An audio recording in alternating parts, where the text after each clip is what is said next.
8व्या वेतन आयोगाच्या शिफारसी लागू झाल्यानंतर केंद्र सरकारच्या कर्मचाऱ्यांच्या पगारात मोठी वाढ होणार आहे।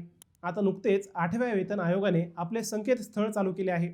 आता 8व्या वेतन आयोगाच्या शिफारसी नेमक्या कधी लागू होणार, तसेच केंद्र सरकारच्या कर्मचाऱ्यांना किती एरियर मिळणार असे विचारले जात आहे। फिटमेंट फॅक्टर 1.8 ते 2.46 असू शकतो असं सांगितलं जात आहे। त्यानुसार केंद्र सरकारच्या लेव्हल 1च्या कर्मचाऱ्यांचं मूळ वेतन किती वाढणार हे पाहणं महत्त्वाचं आहे।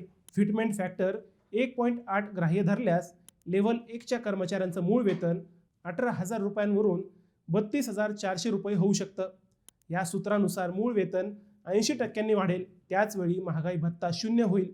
जेव्हा नव्या वेतन आयोगाची अंमलबजावणी होते तेव्हा महागाईचा विचार केलेला असतो, त्यामुळे महागाई भत्ता 0वर आणला जातो। सध्या महागाई भत्ता 58% आहे।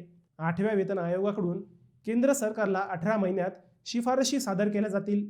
त्यानंतर त्या शिफारसी केंद्र सरकारकडून स्वीकारल्या जाऊन त्याची अंमलबजावणी केली जाईल असंही सांगितलं जात आहे।